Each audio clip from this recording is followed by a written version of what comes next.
Hey guys, tonight we journey back to a side of Victorian London most history books politely skip over. Not the grand ballrooms or foggy bridges, but the harsh reality of women who worked in brothel trying to survive in a city that could swallow you whole. It's a world of cramped rooms, constant risk and rules written by men with money. A place where the line between choice and no other option was painfully thin, and where a single bad night could change everything. So before you get comfortable, take a moment to like the video and subscribe, but only if you genuinely enjoy what I do here. And let me know in the comments where you're tuning in from and what time it is for you. It's always fascinating to see who's joining us from around the world. Now, dim the lights, adjust your pillow, and let the world slow down around you. And let's ease into tonight's journey together. Because by the time we're done, you're going to be grateful for every modern comfort you've ever taken for granted. Congratulations. You just woke up in London, 1857, the peak of the Victorian era. It's early morning, maybe 5 or 6, and you're not in some fancy four-poster bed. You're lying on a slightly lumpy horsehair mattress with a thin woolen blanket pulled over you. The sheets aren't fresh. They're changed once a week at best, and they carry the faint scent of cheap lavender water that doesn't quite mask the mustiness beneath. The room is chilly. Coal for the small fireplace is strictly rationed, especially in the morning hours. The walls are covered in faded floral wallpaper, peeling slightly at the corners where dampness has seeped in. There's a persistent smell that hits your nose. A mixture of coal smoke from thousands of chimneys, the nearby Thames with its distinct aroma of mud and sewage, and something sweeter and more chemical, the perfumes and cosmetics that are tools of the trade here. You're in a room at the back of a brothel in the Haymarket area of London. Not the worst establishment, not by a long shot, but certainly not one of the high-ass ones either. You share this small room with another woman. She's still asleep on the other narrow bed, her breathing deep and steady, shifting slightly, feeling that tension, and then the relief as you relax again. That's nice. Just taking a moment before the day begins. Outside, London is already awake. You hear the clip-clop of horses' hooves on cobblestones, the rattle of cartwheels, and the first street vendors beginning their calls. Fresh bread, someone shouts from a few streets away. The voice echoing between the tall buildings. This is your life, Mary. They call you here, though that's not the name your mother gave you. You've been at this house for nearly 2 years now, which makes you something of a fixture. You've seen girls come and go. Some moved up to better houses, some disappeared back to the poverty they came from. Some fell ill and never recovered. You sit up slowly, letting the blanket pull around your waist. The floorboards are cold against your bare feet as you reach for the woolen shawl hanging on the bedpost and wrap it around your shoulders nice and snug. That feels better. On the small table between the beds sits a chipped ceramic pitcher and basin. The water inside has a thin film of ice on top. Winter in London is brutal. You break it with your finger, the cold water stinging your skin before splashing your face. The shock of it fully wakes you. Your breath catching for a moment before steadying again. Now, let's talk about how you ended up here in this room, in this life, because the story might not be what you'd expect. You weren't kidnapped or sold into this work as a child. Though that happened to some girls, especially. The very young ones. You weren't seduced and abandoned by some gentleman, left pregnant and destitute, though that too was a common enough tale. No, your path was more mundane and in many ways more representative of how most women found themselves in this profession. You were a seamstress, a good one, with nimble fingers and a keen eye for detail. But there were hundreds of women like you in London, thousands even, all competing for the same poorly paid work. The British Quarterly once noted that compared to the drudgery of a dressmaker's apprentice, factory work was mere play, and they weren't wrong. You would work 14, sometimes 16 hours a day, straining your eyes in poor light, your fingers cracked and bleeding in winter. And for what? Starvation wages that barely kept a roof over your head. You lean back against the wall now, feeling its solid support behind you. Taking a deep breath, you roll your shoulders, feeling some of the tension release. That's better. Just easy and relaxed now. You remember the turning point clearly. It was winter 3 years ago. You hadn't eaten in 2 days. The room you rented was unheated, and you could see your breath misting in the air as you worked frantically to finish a commission that might pay enough for a week's lodging. Your fingers were so numb you kept pricking them with the needle, leaving tiny spots of blood on the fine white linen. A girl you knew, Jane, came to visit. You'd worked together once. She looked different, healthier, better fed, wearing a wool dress that, while not fashionable by upper-class standards, was clean and warm and well-made. She brought food, actual hot food, a meat pie still steamy in its wrapping, and sat with you while you devoured it, trying not to seem as desperate as you felt. "There's a place," she said finally. "A house off Haymarket. The madam is strict but fair. No funny business. No cruelty. 2 meals a day and a decent bed. Medical checks weekly." She paused, watching your face.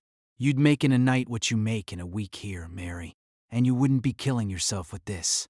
She gestured at the pile of sewing. "You didn't answer right away. You'd been raised properly in a God-fearing home. But your parents were dead, your brothers scattered to the wind seeking work, and here you were slowly starving to death, one stitch at a time. The weight of that memory settles over you, and you feel yourself sinking a little deeper into the mattress. Your breathing slows naturally in and out just like that. The house is starting to wake up around you. You hear footsteps on the stairs, heavy ones, probably Mrs. Winters, the housekeeper. There's the clatter of coal being shoveled, a fire being lit downstairs in the parlor where the customers wait. The scent of coffee drifts up. Real coffee, not Corey. This house prides itself on small luxuries. Your roommate stirs, mumbling something in her sleep before turning over. Lily, she's called here. She's younger than you by a few years, maybe 19 to your 24, with auburn hair that the gentleman seemed to fancy. She came from a factory in Manchester. She told you once, the noise of the looms had made her partially deaf in one ear. Time to get up properly. You have routines to follow, expectations to meet. Mrs. Winters runs a tight ship, and tardiness isn't tolerated. The Madam Mrs. Cartwright, to her face, though the girls call her Carty when she's not around, expects everyone downstairs and presentable by noon. The brothel operates on a precise schedule. Mornings are for cleaning, bathing, and rest. Afternoons see a few regular customers, businessmen, on extended lunch breaks mainly. Evenings and nights are the busiest times, with the house often full until the early hours. But now, in this quiet morning moment, you take your time. You reach for the tin on the bedside table and remove the small lump of beeswax inside. Warming it between your palms, you then smooth it over your chapped lips. Another small luxury. Mrs. Cartwright insists that the girls take care of themselves. You're selling an illusion, girls. She often says gentlemen don't want to see the reality of a working woman's life. You find yourself nodding slightly at the thought. Good advice, really. Most of the men who visit don't want reality. They want fantasy, escape, something different from their respectable wives and homes, something that makes them feel special or powerful or simply seen. Standing up, you stretch fully, arms reaching toward the low ceiling, feeling the pleasant pull in your muscles. Your nightdress, a simple cotton affair, nothing like the silk and lace confections you wear for work, falls around your ankles as you move to the small wardrobe. During the day, when not entertaining, you wear ordinary clothes, a simple dress, practical shoes, nothing that would mark you out as different from any other working woman on the streets of London. That's important. While brothels themselves aren't illegal, public solicitation is. The police generally leave established houses alone, especially those that pay the expected bribes, but discretion is still necessary. You select a dark blue dress, slightly faded but well mended, and lay it on the bed. Getting dressed is a slower process than it will be later, when you might need to change quickly between customers. Now you can take your time enjoying the routine of it. Stockings first, then petticoat, then corset. Not tightly laced during the day, just enough to provide structure. As you dress, you think about the day ahead. Tuesday is usually quiet. There might be a few regulars in the afternoon. Mr. Phillips, the bank clerk who visits every other week, and mainly was, ants to talk about his stamp collection, Or perhaps the nervous young man who gives his name as Smith and never stays longer than 15 minutes. Outside, the sounds of London grow louder as the morning advances. A group of children run past below the window, their shrill voices rising above the general din. A dog barks somewhere nearby. A street vendor begins his melodic call, "Knives to grind, knives to grind." The normality of it all still sometimes strikes you as strange. This life, this work that society condemns as the ultimate female degradation, happens right alongside ordinary London life. The baker delivers fresh bread to the brothel, just as he does to the respectable boarding house next door. The coalman, the iceman, Ferris all come and go, providing the same services they provide to any household. You sit back down on the edge of the bed, taking a moment just to breathe. In through your nose, out through your mouth. Nice and easy. That's it. There's a quiet knock at the door. "Hot water, miss," comes a voice. Young Betsy, the maid of all work. She's only 13, too young for the house's main business. Mrs. Cartwright took her in when she found her begging on the street half-starved. Now she helps the housekeeper, runs errands, and sleeps in a tiny room off the kitchen. In a few years, she'll likely join the other girls, but for now, she's protected, which is more than can be said for many children on London streets. "Come in, Betsy," you call. The door opens, and the girl enters, carrying a large jug of steaming water. Her face is freshly scrubbed, her brown hair neatly braided. "Morning, Miss Mary," she says cheerfully, pouring the hot water into your basin.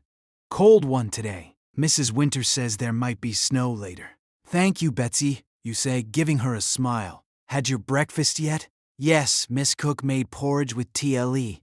There's coffee in the kitchen, if you want some, and fresh bread, too." This is another thing that makes this house better than some. Regular meals, decent food. In the worst brothel, girls might go hungry if business is slow or be fed scraps barely fit for consumption. Here, Mrs. Cartwright understands that healthy girls earn more money. Betsy leaves, and you wash properly, with the hot water, enjoying the warmth on your skin. The routine is soothing. Face first, then neck, arms, under your arms, and finally a quick rinse of your most intimate areas. Full bathing happens twice a week in this house, Wednesdays and Sundays, in the copper tub that's brought into the kitchen. It's more frequent than many respectable working-class women manage. Actually, once washed, you feel more human. You run a comb through your hair, dark brown, thick, reaching halfway down your back when loose. For daytime, you twist it into a simple knot at the nape of your neck. Later, for work, you'll style it more elaborately, perhaps with the artificial hairpiece that adds volume and curls.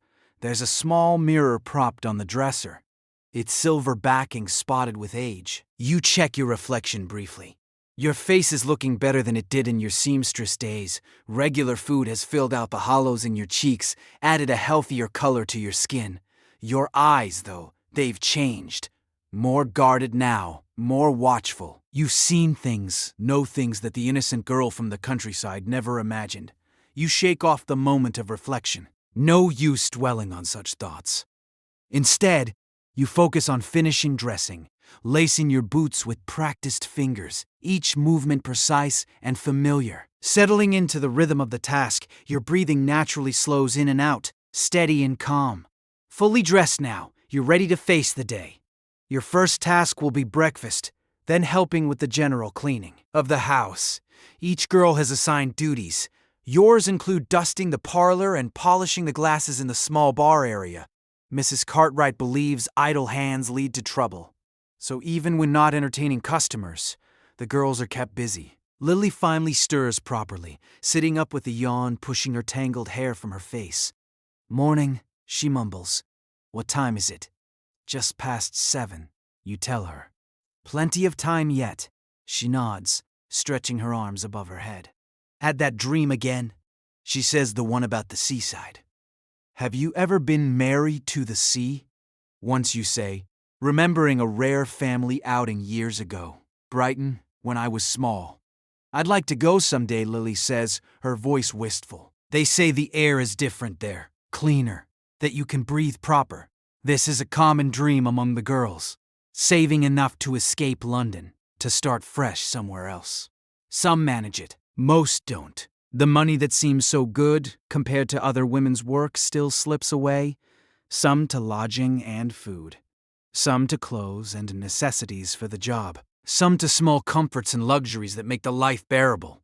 You will, you tell her, though you're not sure you believe it. Keep putting something aside each week, even just a shilling. It adds up. She nods, but you both know how hard it is to save. There's always something.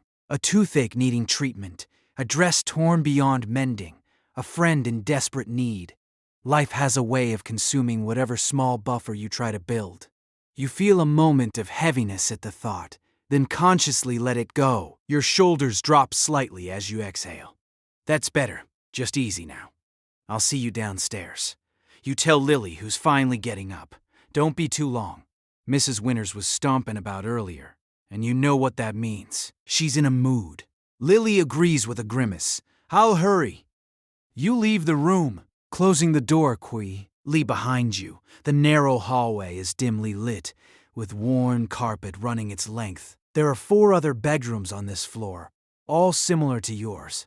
Downstairs are the public rooms, the parlor where customers are received, a small dining room, the kitchen, and servants' quarters at the back. The best bedroom, reserved for Mrs. Cartwright's personal use, is on the ground floor, allowing her to monitor comings and goings. The house itself is narrow but tall, squeezed between similar buildings on a side street. It's respectably maintained on the outside with clean curtains in the windows and a freshly painted door. Nothing identifies it as a brothel. There's no red light, no obvious sign. Customers know to come here through word of mouth, through discreet advertisements and certain publications, through the network of cab drivers and hotel porters who receive commissions for directing gentlemen this way. As you descend the stairs, the smell of coffee grows stronger, mingling now with baking bread and frying bacon. Your stomach rumbles in response. The wooden stairs cack slightly underfoot, a homely, familiar sound. You run your hand along the banister, feeling its smoothness from years of similar touches. The house is warming up now as fires are lit in the main rooms. That persistent London chill is retreating, at least within these walls. You can hear the housekeeper's voice from the kitchen, giving instructions to the cook, the normal domestic sounds of any household beginning its day. And for now, in this moment, it could almost be any house, any life. There's a rhythm to the morning that's soothing in its predictability, a pattern that carries you forward one step at a time through each day. You feel your body settling into that rhythm, your breathing matching its gentle pace, in and out, easy and calm. You pause at the bottom of the stairs, taking a moment just to O.B. Your muscles feel loose and comfortable, your mind quiet. Despite everything, there's a certain peace in this moment, in the simple fact of being alive, of having survived another night in a city that devours so many. The kitchen door is open, warm light spilling into the hallway. You can see the cook at the stove, her broad back turned to you as she works. Betsy is setting the table in the corner where the servants and girls eat together. Mrs. Winters is reading a letter, her spectacles perched on her nose, her gray hair neatly tucked under a cap. An ordinary scene, a moment of calm before the complex dance of the day begins. You take a deep breath, filling your lungs completely, and then release it slowly. Your shoulders drop, tension flowing away like water. You're ready now. You step forward into the kitchen's warmth, into the mingled scents of coffee and bread and wood smoke, into the quiet chatter of the beginning day. There's bacon frying in the pan, its rich aroma making your mouth water slightly. Your stomach gives another little rumble of anticipation. "Morning, Mary," says the cook, without turning around. She has an uncanny ability to identify each person by their footsteps. "Sleep well." "Well enough," you answer, moving to help Betsy with the table settings. The routine of it is comforting. The familiar weight of the plates, the precise arrangement of the cutlery. Your hands move automatically while your mind drifts, pleasant and unfocused. Outside, London continues to wake. A church bell rings in the distance, marking the hour. Voices call in the street. Vendors, neighbors, children. The endless symphony of the city rises and falls like breath in and out like waves at that seaside Lily dreams of visiting.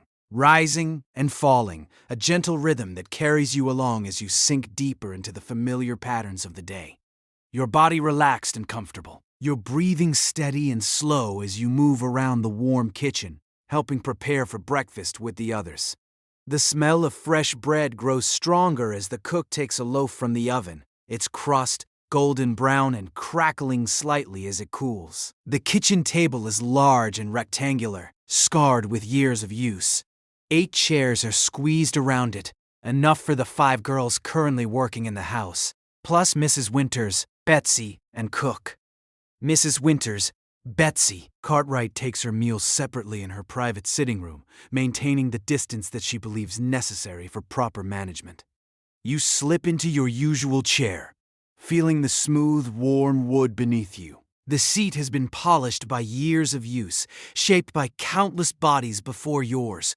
There's something comforting about that continuity, that shared experience across time. You settle in, feeling the solid support beneath you. Cook brings over a large pot of porridge, setting it in the center of the table with a satisfying thud. It's good porridge, thick and creamy, made with milk rather than water, sweetened with a spoonful of trull. Another of the small luxuries that marks this house as a cut above the most basic establishments. Eat up while it's hot, Cook says, her broad face flushed from the stove's heat. She's a widow in her 50s.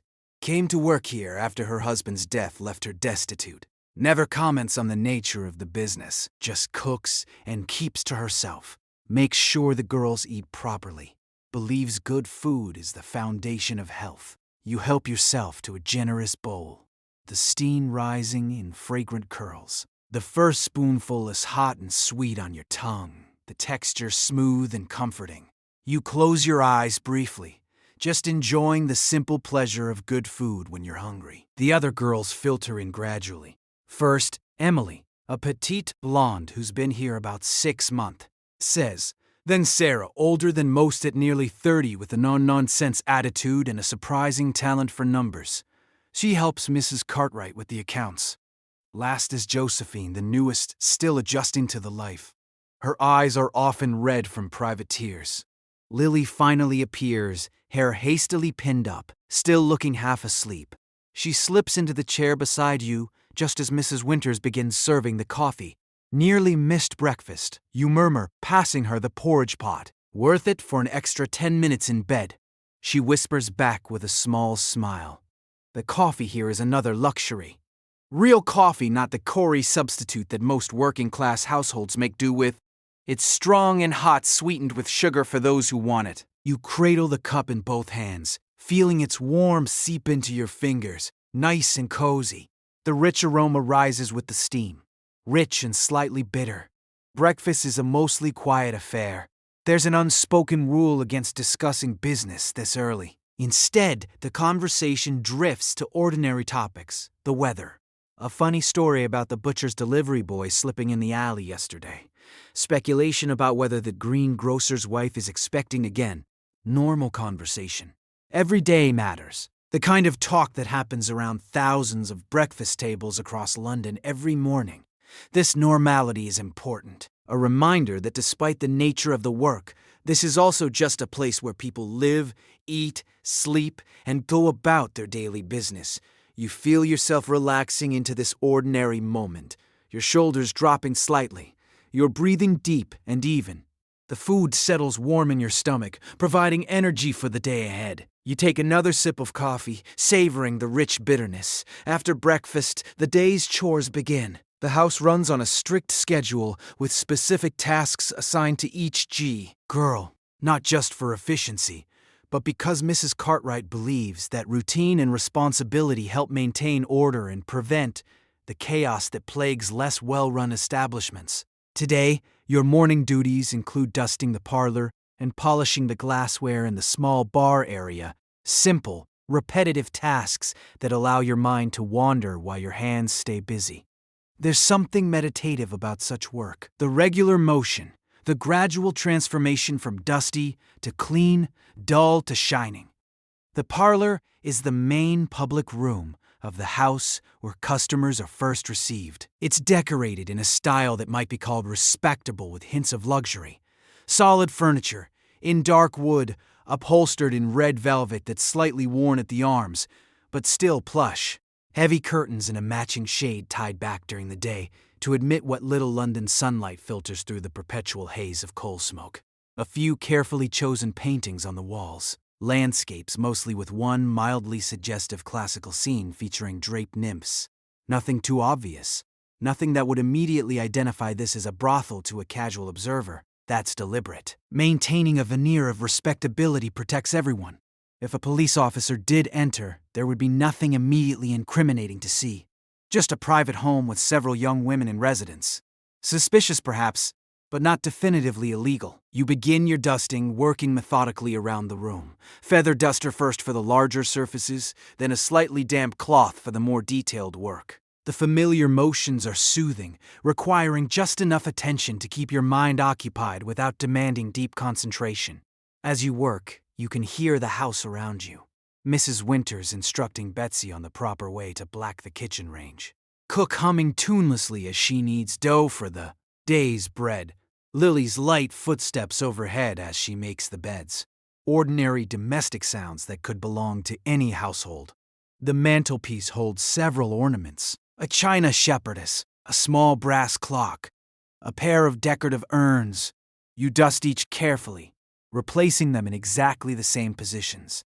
Mrs. Cartwright notices if things are moved even slightly. The clock ticks steadily, marking the peaceful morning rhythm. Through the window, you can see a slice of London life. A maid beating a rug in the small yard behind the house next door. A cat picking its way fidiously along the garden wall. A boy running with a message clutched in his hand. You move to the small bar in the corner of the room. It's not elaborate, just a cabinet containing glasses and a few bottles of spirits. Most customers are offered a glass of cherry or brandy when they first arrive. A social nicety, a way of easing the transaction. The glasses need polishing. They develop a film in London's air, even when not used. You take each one, breathing gently on it before rubbing with a soft cloth in circular motions. The glass makes a soft squeaking sound as it comes clean, reflecting the dim light and gleaming facets. The repetitive motion is almost hypnotic. Round and round, your breathing naturally synchronizes with the movement. In as you begin the circle, out as you complete it. Slow and steady. Your hands know just how much pressure to apply. Enough to clean effectively without risking breaking the delicate crystal. Time passes peacefully as you work. The morning light shifts gradually, painting slow-moving patterns on the floor. Your mind drifts to pleasant, undemanding thoughts. The afternoon ahead, the book you're slowly reading in your spare moments, Dickens's latest, borrowed from Sarah, who gets them from a customer who owns a bookshop. The new ribbon you might buy for your hair if busy. Ness is good this week. Simple thoughts, immediate concerns. You've learned not to dwell too much on the past or worry too far into the future. This life teaches you to exist, primarily in the present. To take each day, each hour, each moment as it comes. The sound of the front door opening and closing brings you back to full awareness. Heavy footsteps in the hallway. A man's tread. Then Mrs. Cartwright's voice pitched lower than she uses with the girls. Her tone professional, but welcoming. Good morning, doctor. Thank you for coming so promptly. It's Wednesday, medical examination day. Every week, the doctor visits to check the girls for signs of disease. It's one of Mrs. Sugg, Cartwright's strictest rules and one of the reasons her house maintains its reputation. In many brothels, disease runs rampant with devastating consequences for both the women and their customers. Here, any girl showing symptoms is immediately removed from work and treated. Expensive in the short term, but ensuring the long-term viability of the business. You finish polishing the last glass, setting it carefully in place. The doctor's arrival means a change in the day's rhythm. Examinations will take most of the morning, conducted in Mrs. Cartwright's private sitting room, converted temporarily into a consulting room. Each girl will be seen individually. The results recorded in a small notebook that Mrs. Cartwright keeps locked in her desk. You return the polishing cloth to the kitchen where Mrs. Winters is now supervising Betsy's efforts at vegetable preparation. Carrots and onions are being chopped for the midday stew. their fresh, earthy scent mingling with the yeasty smell of rising bread dough. Parlor's done, you tell Mrs. Winters. Shall I help here until the doctor's ready for me? She looks up from inspecting Betts's knife technique. No need. He's seen Josephine first, then Lily. You've time for your washing if you want. Personal laundry is done individually, each girl responsible for her own intimate items. Theris comes only for sheets, towels, and larger pieces.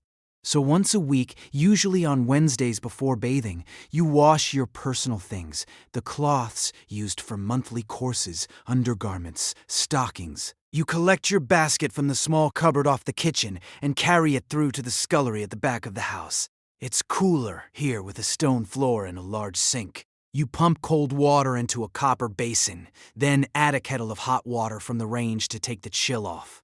The physicality of washing is satisfying. The rhythmic movement of hands in water, the transformation of soil to clean. You work methodically, rubbing soap into the fabric, working it with your fingers, rinsing thoroughly. The water turns cloudy, tiny soap bubbles catching the light in rainbow colors. Tiny soap bubbles catching the light in rainbow colors. This quiet, necessary task gives you time to think. The doctor's visit always prompts reflection. It's a reminder of the risks of this life. The diseases that can ravage a woman's body, bringing pain, disfigurement, and eventually death. You've seen it happen to others. A persistent cough that gets worse, not better. Suspicious sores that don't heal. The telltale signs that mean a girl will soon disappear from the house, usually to one of the charitable hospitals if she's lucky, or to suffer alone if she's not. So far, you've been fortunate. Careful, Mrs. Cartwright insists that certain precautions are taken with all customers. Not foolproof, but better than nothing. And the weekly examinations catch problems early when they can still be treated. Still, you know this luck cannot last forever. Few women survive more than a few years in this profession without contracting something. It's a calculated risk, weighing the certainty of starvation and more respectable work against. To the possibility of disease in this one, you wring out the last piece. A cotton chemise, twisting it firmly to remove excess water. The muscles in your forearms flex with the motion, a pleasant sensation of strength and capability. Your hands, despite the harsh soap and water, are still relatively soft and smooth. Another necessity of the work. Customers don't want to feel calloused hands on their skin. Carrying the damp laundry, you head out to the small yard behind the kitchen. A clothesline stretches from the house to a post near the wall, and you hang your things carefully using wooden pegs to secure them against the breeze. The air is cold but dry. Good drying weather if the threatened snow holds off. The yard is tiny. Just a small rectangle of flagstones with a few struggling plants in pots, but it's open to the sky. And after the confines of the house, you take a moment just to breathe the outside air. It's not fresh by any rural standard. London's atmosphere is always tainted with smoke and fog, but it's cooler and cleaner than inside. You tilt your face up, feeling the weak winter sunlight on your skin.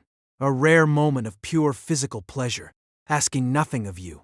Just the sensation of light and air.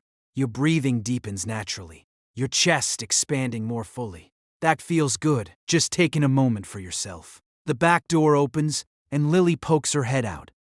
Doctor's almost done with me. You're next, she says, then noting your upturned face. Anything interesting up there in the sky? You smile, lowering your gaze. Just the usual.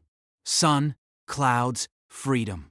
She snorts softly, understanding the half-joke. Well, come in before you freeze. Mrs. Winters is heating water for tea, and cooks mateth those currant buns you like. The promise of warm food and drink is tempting after the cold yard. You follow Lily inside, feeling the heat of the kitchen envelop you, an embrace. The contrast makes your skin tingle pleasantly as circulation returns to your chilled fingers. The kitchen is the heart of the house, the warmest room where everyone gravitates in their free time. Now with midday approaching, it's busy with food preparation. Cook stands at the large table, rolling out pastry for a meat pie, her strong arms dusted with flour to the elbows. Mrs. Winter sits in the corner chair that's unofficially hers, darning a stocking with tiny, precise stitches. Betsy moves between them, fetching, carrying, learning by observation and instruction. You accept a mug of tea from Lily, wrapping your hands around its warmth. The steam rises, carrying the fragrant, slightly bitter aroma. You blow gently across the surface, watching the ripples spread in concentric circles. Something soothing about that simple physics. Action and reaction. Cause and effect. Predictable in an unpredictable world. How was it? You ask Lily quietly, referring to the examination. She shrugs. Same as always. Cold hands, few questions. Right in the book. All clear. She hesitates, then adds in an even lower voice. Josephine wasn't, though. I heard Mrs. Cartwright telling her she's on rest for at least a week. Medicine 3 times daily. You nod unsurprised. Josephine has looked peaky lately with dark shadows under her eyes and a persistent cough. Nothing serious yet, probably. Just the beginning of something that can be treated, but a reminder of the sword that hangs over all of you. A bell rings from the front of the house. Mrs. Cartwright summoning the next girl for examination. That's you, Lily says, taking a bite of her currant bun. Don't worry, he's in a good mood today. Barely poked at all. You set down your tea with a small sigh of regret. It was just reaching the perfect drinking temperature. But the doctor won't be kept waiting. His time is valuable. He says, service is in demand across several similar establishments. Moving through the house toward Mrs. Cartwright's sitting room, you straighten your dress and smooth your hair automatically. Professional habits ingrained after 2 years. Always present yourself well, even for something as clinical as a medical examination. The sitting room has been transformed for the doctor's visit. The small rosewood desk is cleared of its usual papers and ornaments covered, now with a clean white cloth. Upon it rest the tools of the doctor's trade, a stethoscope, small glass bottles of various solutions, a notebook and pencil. The comfortable armchair has been pushed back to make room for a straight-backed wooden chair positioned to catch the best light from the window. Dr. Harrison is a man of about 50 with graying hair and a neat beard. Unlike many doctors who serve this industry, he doesn't treat the women with contempt or unnecessary roughness. His manner is professional, his touch clinical rather than punitive.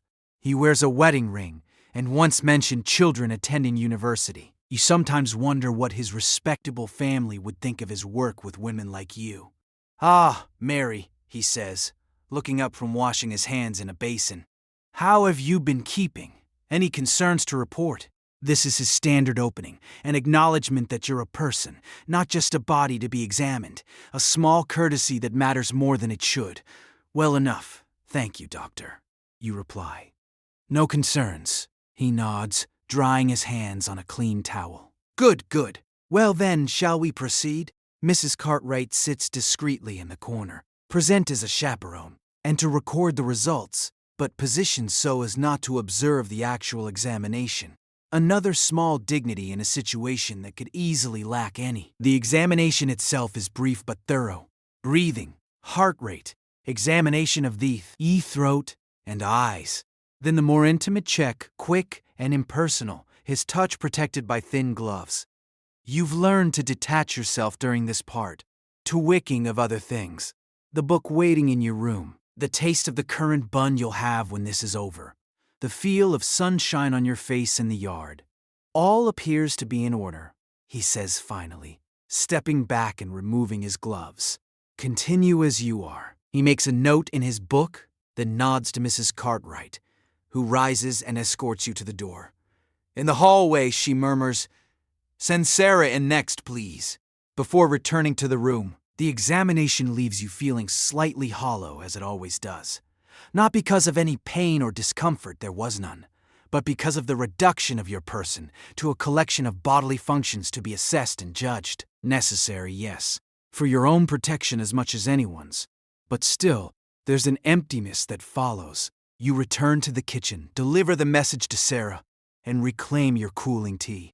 The solid mug feels good in your hands, grounding you back in your body after the clinical disconnection. You take a long sip, then reach for one of the currant buns. It's still slightly warm, the currants plump and sweet against the bland background of the dough. The clock in the hallway strikes 12, noon already.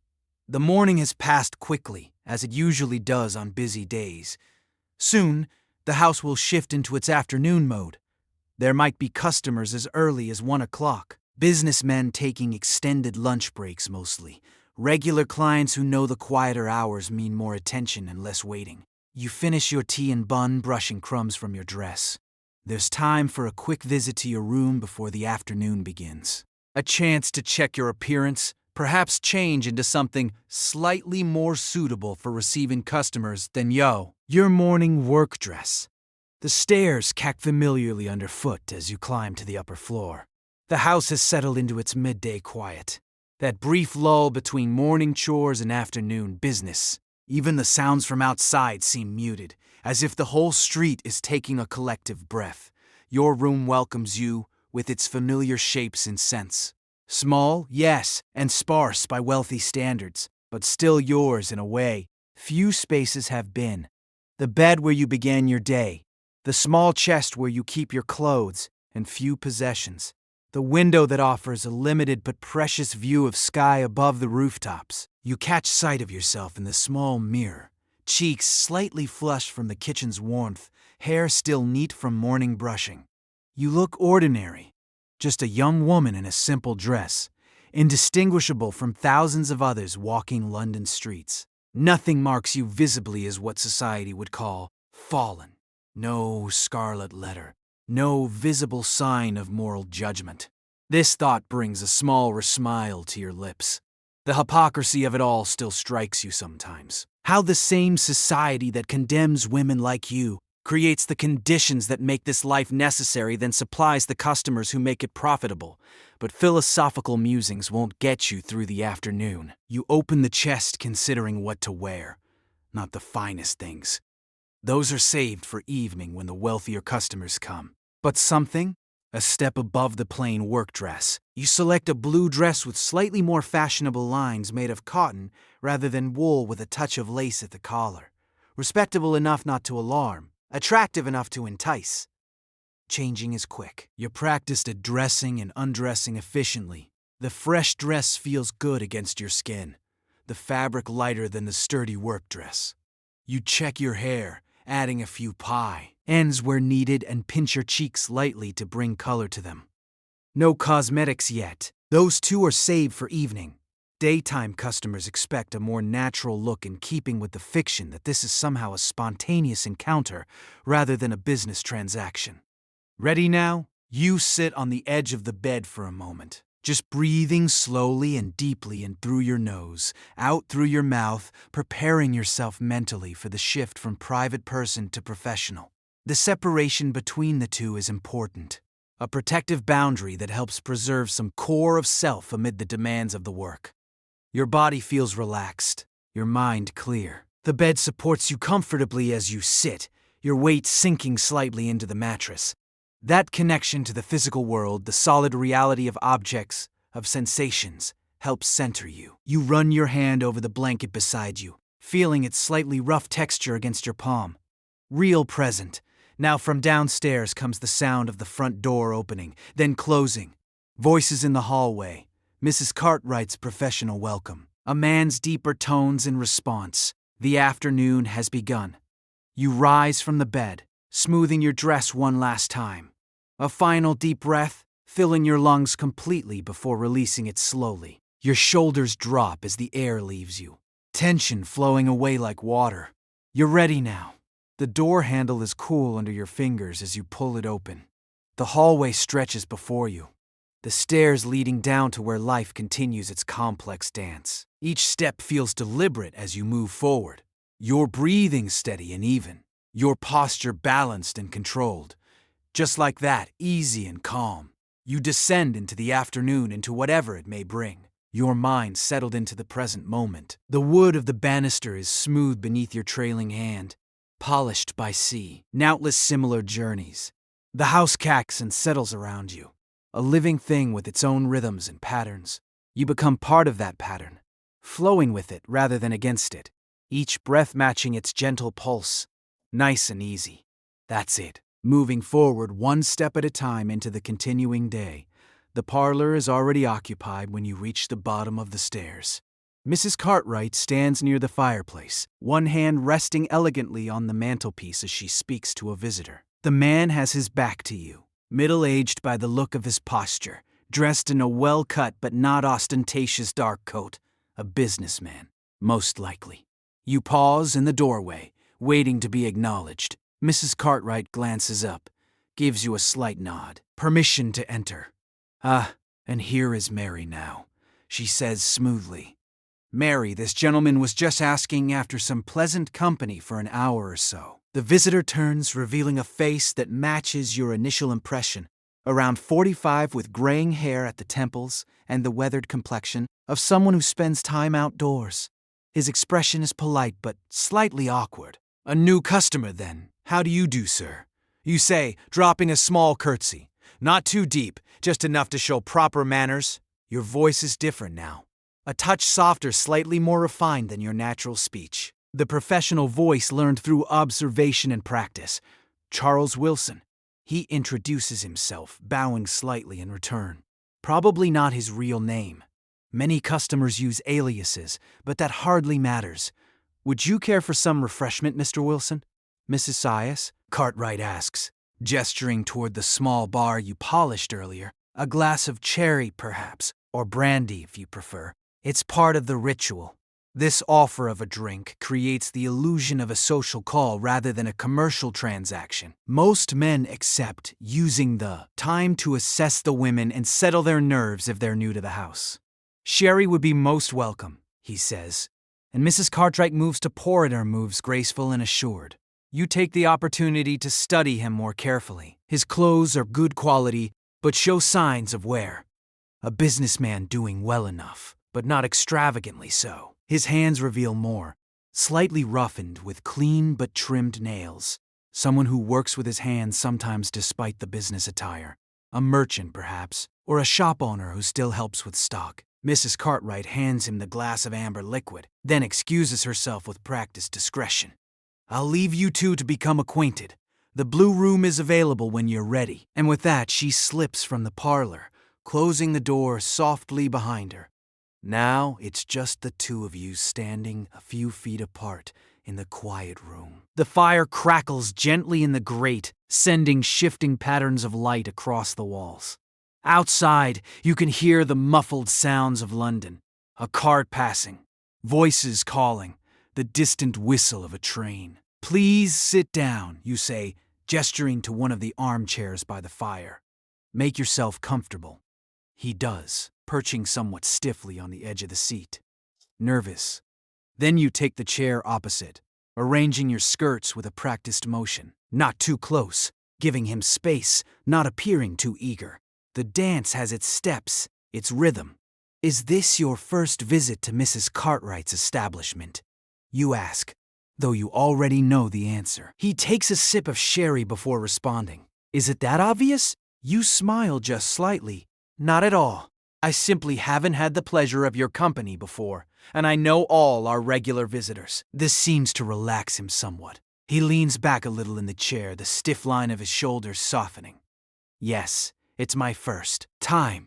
A business associate recommended the address. Said it was respectable. That word again, respectable. So important in this society. This thin veneer that makes the unacceptable acceptable. That allows men like Mr. Wilson to visit places like this without having to acknowledge what they're really doing. Mrs. Cartwright runs a very proper house. You agree. You'll find everything here is conducted with discretion and good taste. He nods, takes another sip of his sherry. You notice his hand is steadier now, the initial awkwardness fading as the familiar social patterns assert themselves. For all its illicit nature, this interaction follows rules that are comfortingly predictable. And you, Miss Mary, was it? Have you been here long? It's a common question, part curiosity, part assessment of your experience level, part attempt to make this feel like normal conversation. Nearly 2 years, you answer. The truth in this case, no need for elaboration. The conversation continues in this vein for several minutes, light, impersonal topics, the weather, the recent exhibition at the Crystal Palace, a vague discussion of his business as an importer of tea and spices. Nothing too personal, nothing too revealing, just enough to establish a minimal connection to ease the transition from strangers to what comes next. You observe him as he speaks, noting the details that will help you provide what he's seeking. His manner is restrained, but not cold. His gaze meets yours steadily without the furtive qualities some men have. He seems lonely perhaps, a widower, or a man whose wife has been long ill. Someone seeking not just physical release but human warmth. As he finishes his sherry, you sense the moment has come. The preliminary conversation has served its purpose. Now the real business must be addressed. Would you care to continue our conversation somewhere more private, Mr. Wills? On? You ask, your voice gentle. He sets down his empty glass, nods. Yes, I believe I would. You rise from your chair, feeling the smooth muscle movement in your legs, the slight adjustment as you find your balance. The fire has warmed the room nicely, and your body feels loose and comfortable. You extend your hand to him, not a demand, just an offer. This way. Then he takes your hand briefly as he stands, then releases it. You lead him from the parlor, through the hallway, and up the stairs. The blue room is on the first floor, a designated room for daytime visitors that isn't any girl's personal space. It's simply decorated, but comfortable. A large bed, a washstand, and a small chest of drawers containing the necessary supplies. The transaction itself is unremarkable. Mr. Wilson is polite, not rough, grateful for the warmth and attention. He stays for the full hour he's paid for, though the physical act takes only a small portion of that time. The rest is spent in quiet conversation. His head resting on your shoulder, your hand stroking his hair gently. This too is part of what he's purchased, the illusion of intimacy, of being cared for. When the time is up, Mrs. Cartwright has a clock that chimes in the hallway, eliminating the need for awkward reminders. He dresses quickly, but not hurriedly. There's a dignity in his movements, an attempt to maintain propriety even in this most improper of situations. Thank you, he says simply as he prepares to leave. He presses a small additional coin into your hand, a tip, a token of appreciation. You've been very kind. It was my pleasure, you respond. The professional phrase coming automatically, but in this case, it wasn't entirely untrue. As customers go, Mr. Wilson was considerate, clean, and uncomplicated. In this life, that counts as a good encounter. You show him to the stairs where Mrs. Winters appears as if by magic to escort him the rest of the way down. The housekeeper will see him out discreetly, ensuring he doesn't encounter anyone coming in. Maintaining the illusion of privacy and exclusivity is important for the house's reputation. Once he's gone, you return to the blue room. Now comes the part of the job that customers never see. The cleaning up, the preparation for the next visitor. You strip the used sheet from the bed efficiently, bundling it for the laundry. From the chest, you take a fresh one, shaking it out with a practiced flick before smoothing it over the mattress. The pillowcase is changed too, the used one added to the laundry pile. At the washstand, you clean yourself thoroughly with the cloth and water provided. This is important, not just for hygiene, but for your own sense of separation between encounters. Each customer remains distinct, each interaction contained. There's a certain ritual to it that helps maintain boundaries. The used water is dumped into the slot bucket beneath the stand to be emptied later by Betsy. You refill the basin from the large pitcher, making sure everything is ready for the next use. The towels are straightened, the small cake of soap repositioned on its dish. Finally, you check your appearance in the mirror hanging over the chest. Your hair is slightly mussed. You fix it with a few deft movements of your fingers. Your dress has a small wrinkle where Mr. Wilson gripped it. You smooth this away with your palm. Your face looks back at you unchanged. The same eyes, the same mouth, still you. This moment of quiet after a customer leaves is oddly peaceful. A pause between acts, a breath between words. You allow yourself to simply stand there for a moment, feeling the solid floorboards beneath your feet, listening to the house's small sounds, the ticking of the clock, the distant clatter from the kitchen, the muffled voices from downsty. Roz, your breathing falls into a natural rhythm. In through your nose, out through your mouth. Your shoulders drop slightly as tension releases. This too is part of the work. Learning to let go, to not carry one encounter into the next. Easy now, that's it. The hallway clock strikes 3, the afternoon advancing. You gather the bundle of used linens and leave the blue room, pulling the door closed behind you. The laundry goes down the back stairs to the scullery where it joins the growing pile for Theris, who comes tomorrow. In the kitchen, you find Lily and Emily sitting at the table, sharing a pot of tea. They look up as you enter. "Wilson?" Lily asks, pushing a clean cup toward you. "New one, isn't he?" You nod, pouring yourself some tea. "Seems decent enough." "Better than my afternoon," Emily says with a grimace. "Old Mr. Peterson again. Same as always. Wants to talk about his collection of snuff boxes for 45 minutes. Then 5 minutes of the most mechanical. Well, you, and always smelling of those horrible lozenges he sucks." You smile sympathetically, settling into a chair with your tea. The sturdy wooden seat feels good beneath you, supporting your weight after standing. At least he's quick about that part. Small mercies, small mercies. Emily agrees with a rueful laugh. This camaraderie is one of the unexpected benefits of the life. There's a solidarity among the women here, a shared understanding that creates bonds despite the competitive nature of the work. You can speak freely with each other in a way that would be impossible with outsiders. No need to explain, to justify, to defend, just acceptance of the reality you all share. The kitchen is warm and comforting after the cooler blue room. Cook is preparing vegetables for the evening meal. The rhythmic sound of her knife against the cutting board, creating a soothing background to the conversation. The smell of baking bread fills the air. The second batch of the day for tonight's dinner. You take a sip of tea, feeling its warmth spread through your chest. It's good tea. Another of the house's small luxuries. Mrs. Cartwright understands that well-fed, comfortable girls earn more and create fewer problems. The food here is plain but plentiful. The small comforts sufficient to create loyalty. "Anyone else booked for this afternoon?" you ask, reaching for a slice of the seed cake that sits on a plate in the center of the table. Lily shakes her head. Quiet day.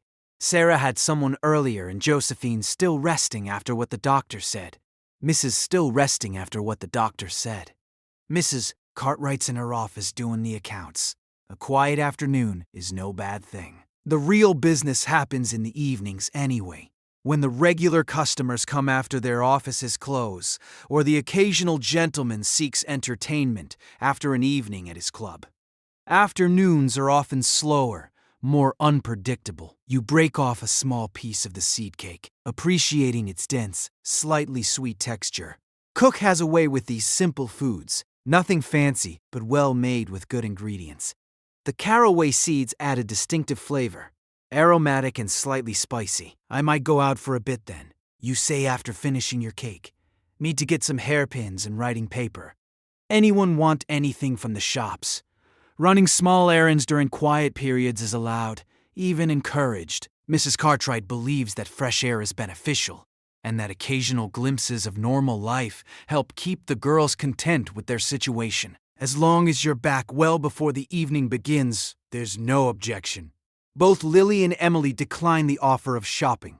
So, after finishing your tea, you head upstairs to get your shawl and purse. The small leather purse contains your personal money, tips from customers. The small weekly allowance Mrs. Cartwright provides beyond room and board. Not much, but enough for small purchases and the occasional treat. Your shawl is wool, dark blue, and warm if somewhat plain. Nothing that would mark you out as different from any other working woman doing her shopping. You wrap it around your shoulders, feeling its familiar weight settle comfortingly. The wool is slightly scratchy against your neck, but in a pleasant way, grounding you in physical sensation. The streets outside are busy with afternoon activity. Delivery carts rumble over the cobblestones. Servants run errands for their employers. Street vendors call their wares. You join this flow of humanity, anonymous in your plain dress and shawl. No one looking at you would guess your profession. You're just another young woman going about her business. There's freedom in this anonymity, in these brief excursions into ordinary life. The simple pleasure of walking at your own pace, choosing your own direction. Your muscles work smoothly as you navigate the uneven pavement, your breathing deepening naturally with the exercise. The cool air feels good on your face after the enclosed warmth of the house. The haberdashery is your first stop, a small shop tucked between a green grocer and a bookbinder. The bell above the door jingles as you enter, and the proprietor looks up from her work, her spectacles perched on the end of her nose. "Afternoon, miss," she says, neutral but not unfriendly. "What can I help you with today?" "Hairpins, please," you reply. The black ones, medium size. She nods, reaching beneath the counter for a small box. 6 pins for a dozen. Good quality. These won't bend out of shape like the cheap ones. You count out the coins carefully. Not that money is particularly tight at the moment, but habits of economy are deeply ingrained. The proprietor wraps the hairpins in a small paper packet, passing it across the counter with a businesslike nod. Next is the stationer's. 3 streets over. Here you purchase a small packet of writing paper and envelopes and a new pencil. The elderly man who serves you is more talkative than the haberdashery woman, commenting on the weather, asking if you're buying the paper for correspondence with a sweetheart. You smile and make non-committal responses, playing the role of a respectable young woman with perfect conviction. These small interactions with the outside world have their own peculiar pleasure. The pretense of normality, the brief escape from your actual circumstances. For these few minutes walking these few streets, you could be anyone. A shopgirl, a governess, a daughter running errands for her family. But the fantasy has its limits, its boundaries. There are streets you don't walk down, shops you don't enter. The respectable tea room where ladies meet their friends is not for you. The church, with its judgmental spires, seems to follow you with invisible eyes. Even in anonymity, there are reminders of your place, your status. Your final stop is the baker's, where you indulge in a small luxury. A jam tart. The pastry still slightly warm, the strawberry filling sweet and tangy. You eat it as you walk, savoring each bite, licking a spot of jam from your finger with simple pleasure, small joys, immediate satisfactions. That's the currency of this life. The walk back to the house is slower, more meandering.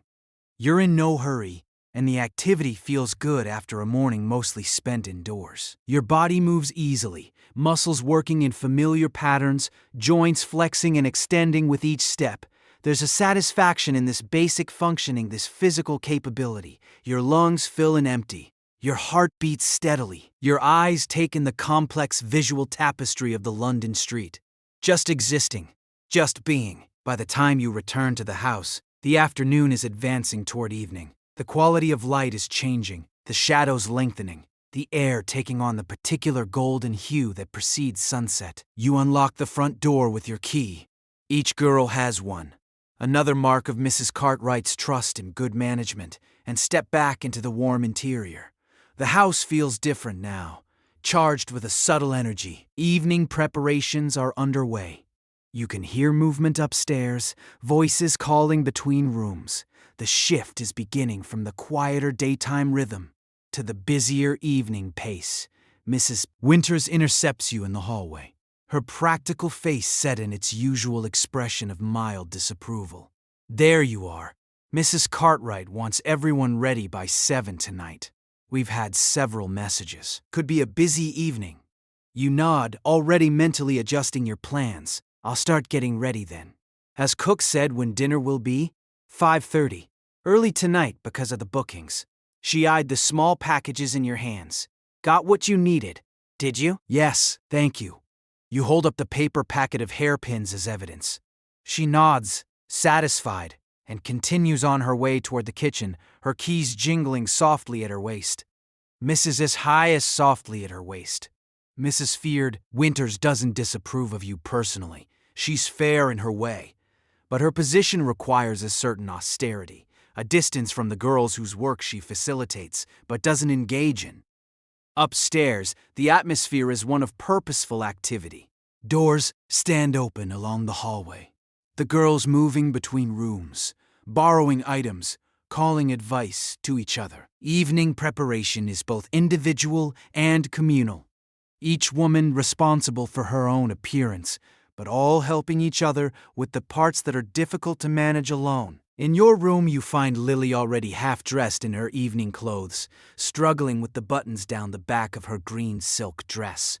You set down your purchases and move to help her, your fingers working nimbly at the small fabric-covered buttons. "Thanks," she says with relief. "Thought I'd get a head start since Mrs. Winter said it might be busy."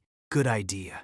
You finish the last button and step back to assess the effect. The green looks well on you, brings out your eyes. She turns to examine herself in the small mirror, patting her auburn hair, which is already arranged in an elaborate style with borrowed hair pieces to add volume. "Do you think not too gaudy?" "Not at all. Elegant, but noticeable. Perfect." This exchange of compliments and reassurance is another part of the preparation ritual. The evening clothes are a costume of sorts, a uniform for the role you'll all play later. More elaborate than daytime wear, more revealing in some ways, though still within certain boundaries of taste. Mrs. Cartwright doesn't approve of the garish styles worn in lower establishments. No bright reds or excessive cosmetics here. Lily leaves to finish her preparations elsewhere, and you begin your own transformation. First, a more thorough washing. Then, the quick cleanup after Mr. Wilson. The water in the basin is cold now, but refreshing as you splash it over your face and neck, then use a cloth for the rest of your body. The chill raises small bumps on your skin, a not unpleasant sensation of aliveness. From the chest, you take your own evening clothes, a dress of deep blue silk, slightly faded, but still elegant. The color is good with your dark hair and eyes, the cut flattering to your figure without being obviously provocative. It's one of 3 such dresses you own, rotated carefully to extend their wear. Good clothes are an investment in this profession. They attract a better class of customer, command higher prices. Dressing is a methodical process. Fresh undergarments first, the fine cotton chemise and drawers that are another small luxury so different from the rough fabrics of your seamstress days. Then the corset, which you can fasten at the front before turning it around and tightening the laces. Not too tight. You need to breathe comfortably, move easily, but enough to create the fashionable silhouette. The petticoats follow, adding volume to the skirt of the blue dress, which comes last, settling over the foundations like the final layer of a complex confection. There's satisfaction in this building up, this creation of an image. The physical sensations ground you. The slight restriction of the corset around your waist, the swish of the petticoats against your legs. The smooth, cool touch of silk against your arms. Hair is next. You take down the simple knot of daytime, brushing out the dark waves until they shine. The newly purchased hairpins are put to immediate use as you create a more elaborate arrangement. Not as complex as what a lady's maid might achieve, but neat and becoming with soft curls framing your face and the mask secured at the back of your head. A light touch of cosmetics completes the transformation. Nothing obvious. Mrs. Cartwright insists on a natural appearance. Just a bit of rice, powder to smooth the complexion.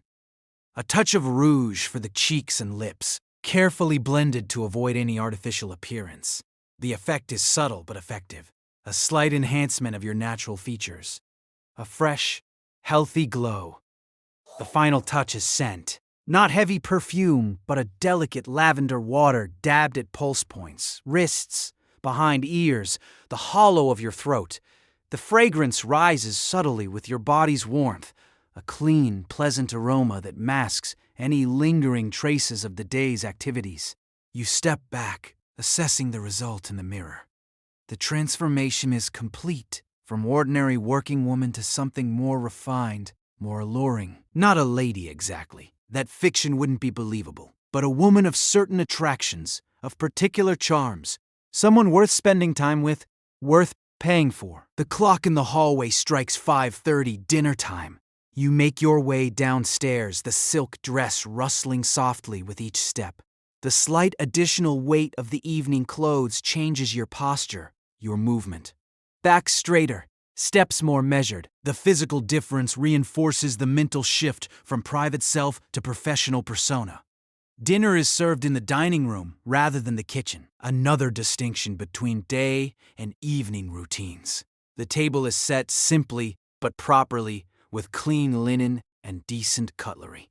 Mrs. Cartwright joins the girls for this meal, sitting at the head of the table in her own evening dress of dark purple silk. Her presence elevates the occasion, reinforces the standards she expects. The food is plain but plentiful. A hearty beef stew with plenty of vegetables, fresh bread still warm from the oven, and a rice pudding with raisins for dessert. Good filling food to provide energy for the evening ahead. Wine is served as well, a glass each, enough to create a pleasant warmth, not enough to dull the wits. Conversation flows easily around the table. The shared meal is a moment of community before the individual work of the evening begins. You find yourself seated between Sarah and Emily with Lily across from you. Josephine is absent, still resting on the doctor's orders. "I heard Mr. Henderson might come tonight," Emily says, breaking off a piece of bread. "Haven't seen him in weeks." Sarah nods, spearing a piece of beef with her fork. "Business trip to Glasgow. Apparently his regular night would have been last Thursday." This exchange of information continues throughout the meal. Who might visit? Who's been absent? Which regular customers might be expected? It's partly professional preparation, partly the ordinary gossip of any workplace. The men you all service become characters in a shared narrative. Their habits and preferences, common knowledge. Mrs. Cartwright listens more than she speaks, occasionally correcting a detail or adding a piece of information the girls don't have. Her role is complex: employer, protector, disciplinarian, sometimes even mentor. She maintains a certain distance, but there's no cruelty in her management, no unnecessary harshness. As dinner concludes, she addresses the table at large, as Mrs. Sijuache addresses the table at large. As Mrs. Winters may have mentioned, we have several definite bookings for tonight, and likely more casual visitors. Mr.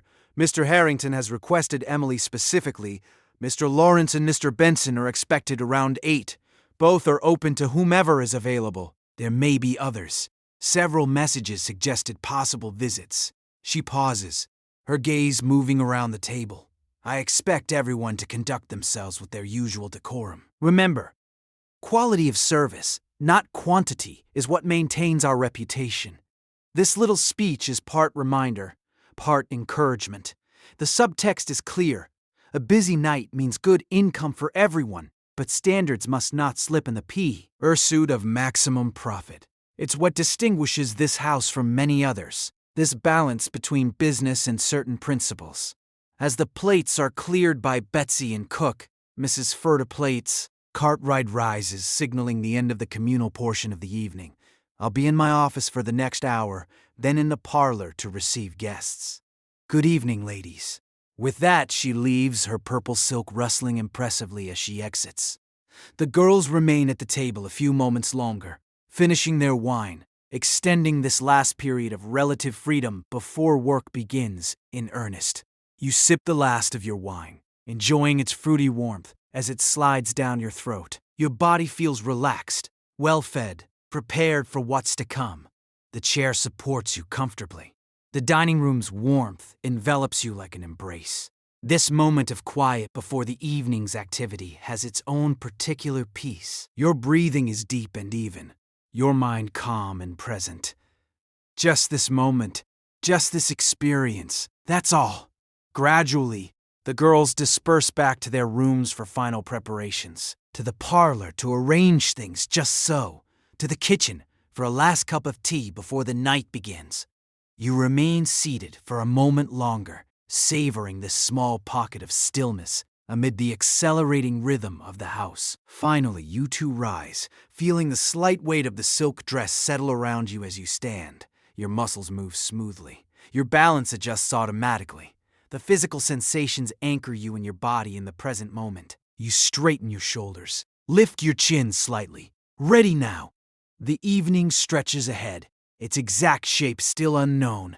There will be customers, some familiar, some new. There will be the performance of charm, of interest, of desire, the physical acts that are the actual commodity being sold, the small talk and large silences, the unexpected moments of connection or alienation. But all that is still to come. For now, there's just this transition, this movement from one state to another. You walk toward the parlor, where the first act of the evening will begin. Your footsteps are measured, your breathing steady. The blue silk rustles softly with each step, a gentle accompaniment to your movement. Your hand trails lightly along the wall as you walk, feeling the slight texture of the wallpaper beneath your fingertips. Present, aware, centered in your body in this moment. Just like that, easy and calm. The parlor has been transformed for the evening. Heavy curtains drawn against the night. Gas lamps lit and adjusted to create a warm, flattering glow. The fire burns brightly in the grate, dispelling the perpetual London chill. A decanter of cherry and several glasses stand ready on the small table, alongside a dish of sugared almonds and some small fancy biscuits. Sarah is already there when you enter, arranging herself artfully on one of the sofas. Her evening dress is a deep burgundy that complements her fair coloring, her blonde hair elaborately styled with small pearl pins. She looks up as you join her. "You look well," she says, assessing your appearance with a professional eye. The blue brings out your eyes. "Thank you," you reply, settling into one of the armchairs. The upholstery is slightly worn, but still comfortable, the velvet smooth beneath your hands. "Quiet still," she nods. "Early yet," Mrs. Cartwright says. The first booking isn't until 8. She adjusts a fold of her dress, smoothing the rich fabric with practiced hands. Might be slow to start, but busy later. It's the end of the month. Gentlemen have just been paid. This practical observation reminds you of Sarah's background. She worked as a clerk in a draper shop before entering this life, and still has a head for figures and business, patterns. It's why Mrs. Cartwright trusts her with the account books sometimes. The conversation drifts to ordinary topics as you both wait. A new shop that's open nearby. Speculation about whether Cook's persistent cough needs medical attention. Whether the cold delivery will arrive tomorrow as promised. Normal concerns, domestic matters, the kind of talk that might happen in any household. Gradually, the parlor fills as the other girls join you. Emily in pale green silk that contrasts beautifully with her dark curls. Lily in her rich emerald that emphasizes her auburn hair and fair skin. Even Josephine makes an appearance, though she's under strict instructions not to entertain tonight, just to sit in the parlor for company and conversation, building relationships that might lead to future business. Mrs. sides. Mrs. Winters brings in tea, another part of the evening ritual. Unlike the plain pottery mugs used during the day, the evening tea is served in proper china cups, thin enough that the lamplight shines through them when raised. The tea itself is the same, but the presentation elevates it, creates the atmosphere of refinement that Mrs. Cartwright insists upon. You take your cup, feeling its delicate weight in your hand, the warmth seeping through the fine porcelain to your fingers. The rim is smooth against your lips as you sip. The familiar taste both comforting and stimulating. The ritual of it, the careful holding, the measured drinking helps settle you into the evening's mindset. Each small movement deliberate, controlled, conscious. The conversation is and flows around you, a pleasant background to your own thoughts. Your body feels relaxed but alert, ready for the evening's work, but not tense or anxious. The corset provides gentle support. The silk dress a pleasant sensation against your skin. You're aware of your posture, maintaining the elegant line that's entrained into you over these 2 years. Back straight but not rigid. Shoulders back, chin slightly lifted. The hallway clock strikes 8, its chime resonating through the house. Almost simultaneously, there's a knock at the front door. The first customer of the evening arriving. Mrs. Cartwright appears in the parlor doorway, her purple silk rustling impressively as she moves. "Emily, Mr. Harrington has arrived. He's asked for you specifically." Emily sets down her teacup with a small nod, rises gracefully, and follows Mrs. Cartwright out. The transaction will take place in the madam's private office. Money exchanged, specific requests noted, boundaries established. Then Emily will escort Mr. Harrington upstairs to her room, not the blue room of daytime visitors, but her own personal space prepared for evening clients with fresh linens and additional touches of luxury. A small vase of flowers, a bottle of cologne, perhaps a few drops of scented oil in a lamp to perfume the air subtly. The remaining women continue their quiet conversation, but there's a shift in energy now. The evening has officially begun. Any minute, the door might knock again, bringing another customer, another assignment. Sure enough, Barely 10 minutes pass before the knock comes again. This time it's Sarah who is summoned. A regular client, Mr. Lawrence, who visits every other Tuesday with reliable punctuality. Lily leans toward you after Sarah leaves. Her voice low. Dots, I heard from Cook that there's a new gentleman expected tonight. Apparently quite wealthy. A banker or some such. Mrs. Killier, Cartwright was quite specific about making sure the best sherry was out. This kind of information is valuable, knowing what to expect, being able to prepare the right approach. Different customers want different things, and it's not always about the physical act. Some want conversation, some want sympathy, some want admiration. Discerning what each man truly seeks beyond the obvious is a key skill in this profession. Did she say anything else about him? You ask equally quietly. Lily shakes her head. Just that he's new to the house, but came with a recommendation from someone Mrs. Cartwright trusts. The conversation is interrupted by another knock. This time it's your name that Mrs. Cartwright calls. You set down your teacup, smooth your skirts, and rise with practiced grace. Your muscles respond smoothly, your movements measured and deliberate as you cross to the door. You're aware of the slight sway of your skirts, the subtle shifting of the silk against your petticoats, each step grounded, balanced. In the hallway, Mrs. Cartwright waits with a gentleman you don't recognize. He's tall, perhaps in his late 30s, with the well-fed look of prosperity and the confident posture of someone accustomed to authority. His clothes are excellent quality, not flashy, but expensively tailored with the understated elegance that speaks of true wealth rather than aspiration.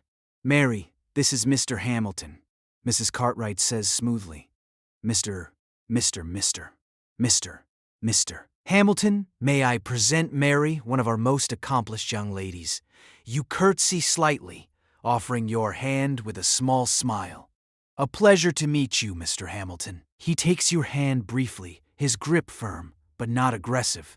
His eyes, gray and sharp, assess you with obvious appreciation, but without the overt appreciation. But the pleasure is mine, I'm sure. Mrs. Mine, I'm sure. Mrs. Stye, Mrs. Cartwright makes a small gesture toward her office. If you'll just step this way for a moment, Mr. Hamilton, to settle the business details. Mary, perhaps you could wait in the parlor. This is standard procedure. The financial arrangements are never discussed in front of the girls, maintaining the fiction that this is a social encounter rather than a commercial transactio. You nod and return to the parlor while they disappear into the office. Lily raises an eyebrow inquiringly when you re-enter. The new one? She asks. Yes. You confirm, resuming your seat. Seems the respectable type. Banker or lawyer, I'd guess from the clothes and manner. She nods, understanding the unspoken assessment. Different types of men require different approaches. The respectable ones often want more elaborate pretense, more conversation, more assurance that this is somehow different from a straightforward exchange of money for services. Within a few minutes, Mrs. Cartwright returns to the parlor. Mr. Hamilton at her side. Mary, perhaps you'd be so good as to show Mr. Hamilton to your room. I believe you'll find you have much in common to discuss. This is her way of conveying the specific requirements.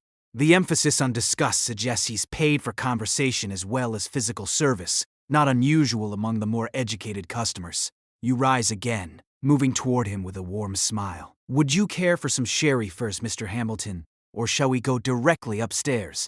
I believe I would enjoy a glass, he replies, his accent confirming your guess about his social position. Educated, but not aristocratic. Upper middle class, probably. You pour 2 small glasses from the decanter, handing one to him with a practiced movement that allows your fingers to brush against his. A small, calculated intimacy that establishes the first physical connection. His response, a slight smile, a moment of held eye contact, tells you he's not uncomfortable with such gestures. The conversation begins with easy topics. The unseasonably cold weather, a recent concert at the Albert Hall that he attended, a neutral observation about the increasing traffic in London streets. You listen attentively, responding with just enough knowledge and insight to be interesting without challenging. His evident self-image as the more worldly and informed party, It's a familiar dance, this conversation leading without appearing to lead. Creating a space where he can feel interesting and appreciated. Your body language supports the impression, leaning slightly forward to indicate interest. Maintaining eye contact. Offering small smiles at appropriate moments. All calculated, all practiced, yet executed with enough genuine attention to seem natural. When his glass is empty, you set your own down, still half full. You never drink much while working. Shall we continue our conversation somewhere more comfortable, Mr. Hamilton? You ask. He nods, rising as well. Lead the way, my dear. Your room is on the second floor at the back of the house. It's small, but carefully arranged to create an impression of intimacy and comfort. The bed, larger and more elaborate than the one you actually sleep in, dominates the space, made up with clean linens and several pillows. A small fireplace holds a modest fire, enough to take the chill from the air. The wash stand is equipped with a fresh pitch of water, clean towels, and a bar of good soap. A screen in the corner provides a semblance of privacy for undressing. The gas lamp is turned low, creating a gentle, flattering light that softens imperfections and creates an atmosphere of warmth. A small vase of house flowers, an extravagance, but one that Mrs. Cartwright considers worthwhile for evening clients, adds a touch of color and scent. Mr. Hamilton looks around with approval. Charming, he comments. Quite charming. Thank you, you reply, closing the door softly behind you. Please make yourself comfortable. What follows is the standard pattern of such encounters. More conversation growing gradually more personal. The slow transition from talking to touching. The negotiation unspoken but clear of what will and won't happen. The physical act itself performed with professional skill and apparent enthusiasm. Mr. Hamilton proves to be a considerate partner, not rough or demanding, mindful of mutual pleasure.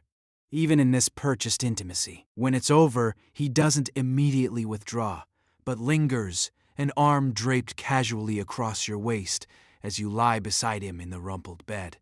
You're very good at what you do, he says after a while, his voice thoughtful rather than lascivious. Thank you, you reply simply.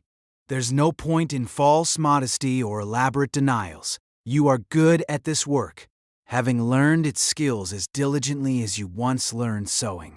How did you come to be here? He asks, his tone curious but not judgmental. If you don't mind my asking, you seem different from what I expected. This question is not uncommon from new clients. They want to hear a story, usually one that confirms their preconceptions or satisfies some particular narrative they find appealing. The seduced innocent, the fallen lady, the secretly passionate woman who couldn't be contained by conventional society. You could invent such a tale easily enough, but something about his manner, genuinely interested rather than purely curious, inclines you toward a version closer to truth. I was a seamstress. You tell him. Your voice matter of fact. The pay wasn't enough to live on. Not really. 16 hours a day, eyes straining in bad light, fingers bleeding in winter, and still never quite enough for rent and food. You pause, feeling the memory's distant echo. This pays better. The hours are shorter. The conditions more comfortable. He's silent for a moment, his expression thoughtful. A rational economic decision then. Yes, you agree. Though not one society views rationally, this small philosophical exchange seems to interest him. He props himself up on one elbow, looking at you with increased attention. Do you find that paradoxical? That what is essentially a market transaction is viewed with such moral condemnation? The conversation continues in this unexpected direction. A genuine discussion of economics, morality, and gender politics. It's refreshing in its way. This treatment as a thinking being, rather than merely a body. Your mind engages with the idea as your responses, revealing more of your intelligence than you typically display to customers. Eventually, the hallway clock chimes the hour, a reminder that the purchase time is coming to an end. Mr. Hamilton sighs, then smiles wrathfully. I've spent more time talking than I intended, he says, beginning to gather his scattered clothes. Though I don't regret it in the least. Nor do I, you reply honestly. It's been an unusually pleasant encounter. Physically undumbing and mentally stimulating. You're welcome to return any time. The standard farewell phrase carries more sincerity than usual. He does seem like someone who could become a desirable regular. Respectful, hygienic, interesting to talk to, and presumably wealthy enough to visit often. He dresses efficiently, but without rushing, maintaining dignity in what could be an awkward transition. When he's fully clothed again, he reaches into his waistcoat pocket and produces a small additional coin beyond what he's already paid. Mrs. Cartwright, for the conversation as much as anything else, he says, placing it on the small table rather than directly in your hand. A gesture that somehow feels more respectful, less transactional. Thank you, you say, not reaching for it yet. It was genuinely interesting. He nods, seemingly pleased by this response. Perhaps I'll return next week if that would be convenient. I'd be delighted, you tell him. The professional phrase again, carrying unusual truth. With a final smile and slight bow, he leaves. You hear his footsteps on the stairs. Then Mrs. Winters' voice greeting him in the hallway below. She'll see him out discreetly, ensuring he doesn't encounter anyone arriving or departing. Alone. Now, you begin the after-customer routine. Washing, changing the linens, restoring the room to order. The physical movements are automatic, requiring little conscious thought. Your body knows this dance well. The efficient stripping of the bed, the thorough but quick washing at the basin, the smooth remaking with fresh sheets from the chest. The repetitive actions are almost meditative, allowing your mind to drift. The encounter with Mr. Hamilton was unusual enough to prompt reflection. The genuine intellectual engagement, the treatment as a person with thoughts worth hearing. These are rare in this life. Most men want fantasy, escape, physical release. They don't want real conversation, real connection. Yet, it would be a mistake to read too much into it, to create a narrative of special understanding or exceptional circumstances. He paid for your time, your body, your attention, just like any other customer. That he chose to use some of that time for conversation doesn't fundamentally change the nature of the transaction. This clear-read assessment isn't bitter or sad, just realistic. You've survived in this life partly by maintaining such boundaries, such clarity about what is and isn't real. It protects you from the dangers of false hope, of misplaced emotional investment. The room restored to order. You check your appearance in the small mirror. The encounter was relatively gentle, requiring only minor repairs to your hair and dress. A few pins repositioned, a crease smoothed away, a touch more color to your lips. Ready again. Before returning downstairs, you take a moment just to breathe, to center yourself. Standing in the middle of the room, feet planted firmly on the floor, you close your eyes briefly. In through your nose, out through your mouth. Slow, deep breaths that expand your ribs against the gentle constraint of the corset. A conscious relaxation of your shoulders, your jaw, the small muscles around your eyes. This moment of deliberate stillness helps separate the encounters. Mr. Hamilton is now past. Whoever comes next is not yet present. Just this breath, this moment of being only yourself belongs entirely to you. You feel the solid floorboards beneath your feet, the slight movement of air against your skin, the rise and fall of your chest with each breath. Present, grounded, centered. The hallway clock chimes the half hour, pulling you back to awareness of time passing.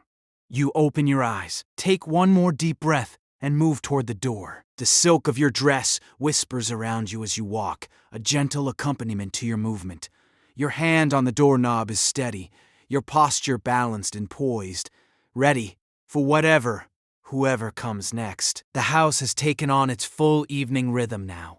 As you descend the stairs, you can hear multiple voices from different rooms, the murmur of conversation, an occasional laugh, the clink of glasses. The business is in full flow.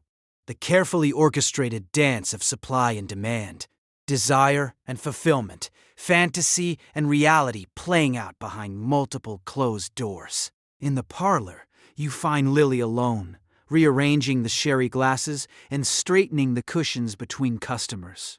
She looks up as you enter, her expression brightening. There you are. How was the banker, man? Cook was right about him being wealthy. Did you see that gold watch chain? You smile, settling onto the sofa beside her. He was fine, talkative, intelligent, might become a regular. She nods, understanding all the unspoken assessment in these simple phrases. Lucky you, I had old Mr. Watson again. You know the one with the wandering hands, eh? And the peppermint drops. He's always sucking, breathes like a steam engine. That one. This exchange of information is partly practical, partly the ordinary sharing of workplace experiences. There's comfort in it and the unspoken understanding between women who share this particular life. No need to explain, to justify, to defend. Just acceptance of the reality you all navigate. The fire in the grate is burned down somewhat, creating a softer, more mellow light. Lily rises to add another small log, her movements economical and practiced. The fresh wood catches quickly, sending up a small flare of brighter flame before settling into a steady burn. You watch the fires dance, letting your gaze soften, your thoughts quiet. The warmth reaches you even several feet away, a gentle caress against your skin. The parlor smells of wood smoke, cherry, the subtle perfumes worn by the girls, and the lingering scent of the house flowers, arranged in a vase on the mantelpiece. Familiar smells, comfortable in their associations. Your body feels pleasantly tired, but not exhausted. The kind of physical awareness that comes from being active, but not strained. The silk dress holds you gently. The corset supports without constraining too severely. Your feet encased in evening slippers rather than the sturdier boots of daytime are tucked beneath you on the sofa. The muscles relaxed and comfortable. This quiet moment between customers is another of the small spaces that belong to you alone, not required to perform, to engage, to respond to another's needs or desires. Just existing. Just being in the warm room with its gentle light and familiar smells. Your breathing naturally slows, deepens in and out, easy and calm. Lily settles back beside you, her own posture relaxed as well. Quiet night for late November, she observes. Weather, do you think that rain earlier was fierce? You nod, glancing. G toward the heavily curtained window where occasionally the sound of raindrops can still be heard, pattering against the glass. Probably, though, it might pick up later. Theater crowds and such. This practical assessment of business conditions is another part of the professional mindset. Understanding the patterns, the external factors that influence your work, weather, payday cycles, major events in the city, all affect the flow of customers, the potential income. The conversation drifts to other topics. A new dress Emily is having made. Speculation about whether Josephine will recover quickly or need extended rest. Cook's plans for Sunday dinner. Ordinary talk, domestic concerns. The kind of conversation that might happen in any household where women live together. Time passes in this peaceful interlude, measured by the gentle ticking of the clock and the gradual settling of the fire. Your muscles feel loose and comfortable. Your mind calm and untroubled. Just this moment, just this experience of warmth and quiet company. Your breathing synchronizes naturally with the rhythm of the house. The distant murmur of voices, the occasional creak of floorboards as someone passes in the hallway. The soft rustle of fabric as Lily shifts position beside you. The front door knocker sounds. Another customer arriving. You both straighten slightly, professional awareness returning. Mrs. Cartwright's voice in the hallway welcoming whoever has come, then her appearance in the parlor doorway, her gaze finding you. Mary, a gentleman has asked for your company. Are you available? You rise smoothly from the sofa, feeling the pleasant weight of the silk dress settling around you as you stand. Your body feels rested, ready. Of course, Mrs. Cartwright. She nods, gesturing for you to follow her to the hallway where the next customer waits.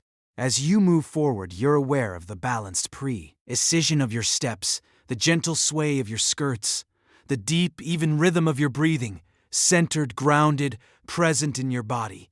In this moment, you're ready for whatever comes next, moving with calm purpose into the continuing evening. The evening continues its measured progression.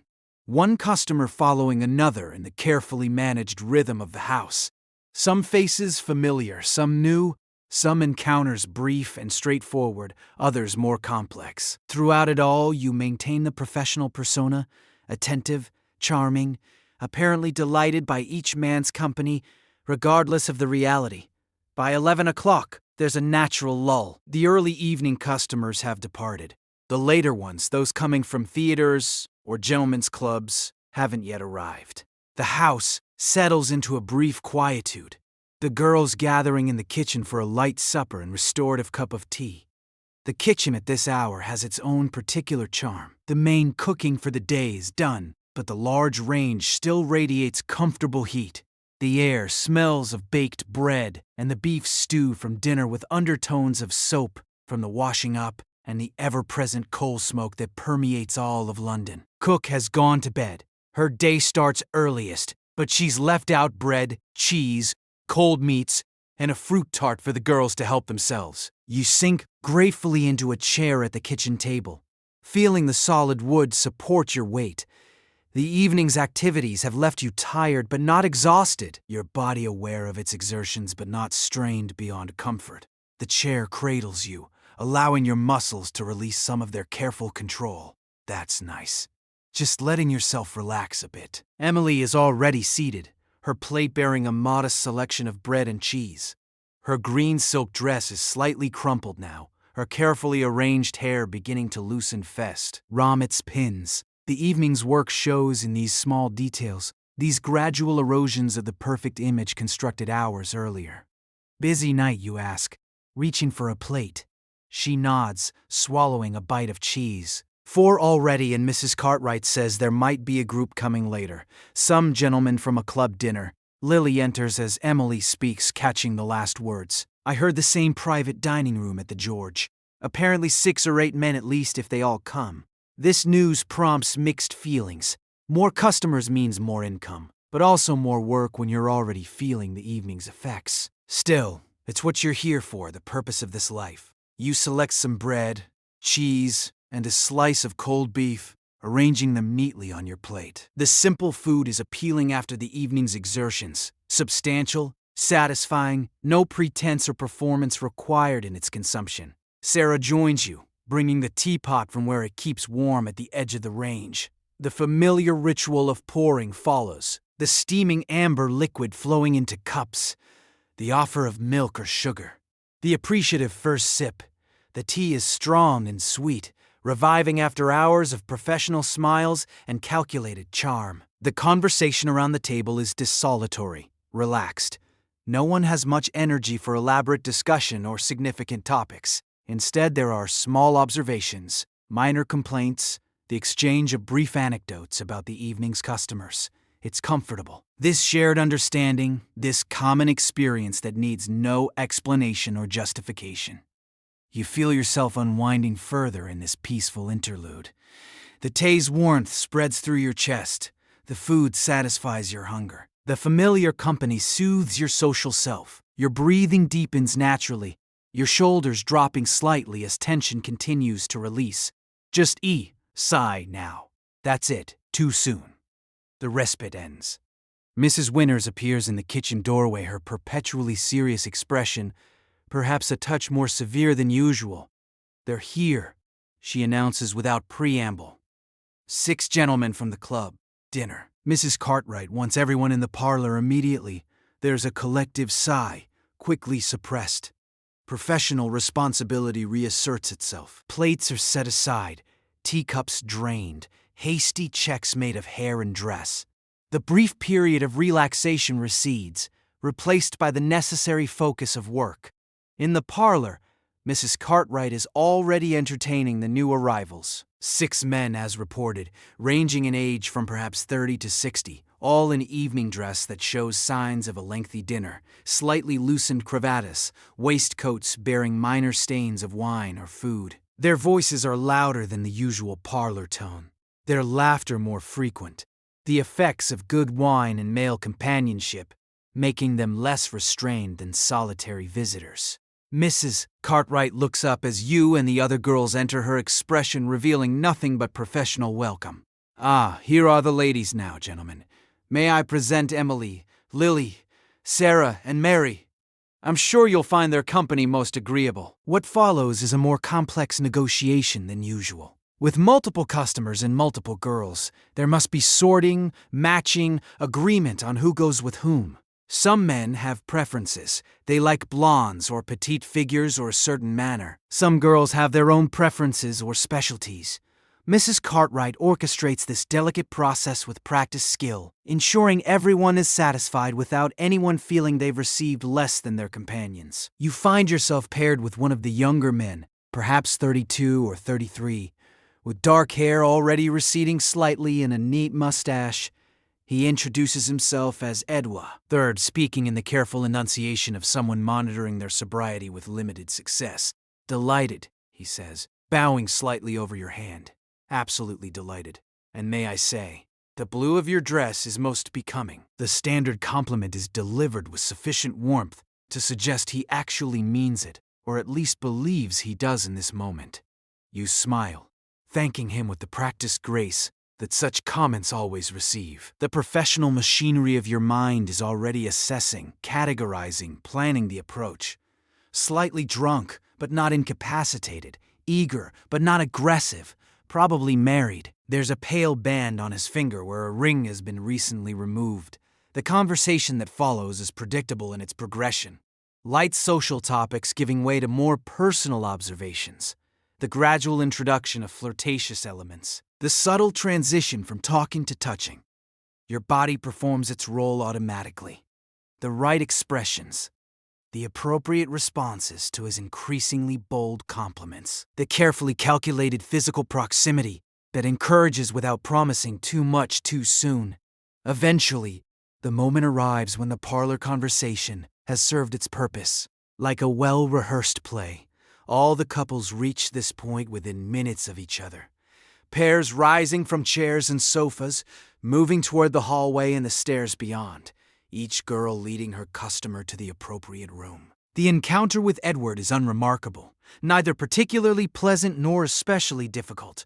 He's too affected by wine to prolong matters, too conventional to request anything unusual. When it's over, he falls into a light doze, his breathing deep and regular beside you in the rumpled bed. You lie still for a few moments, giving yourself this small period of rest. The room is warm from the fire and recent activity. The air heavy with the mingled sense of sex, cologne, and the lingering trace of your lavender water.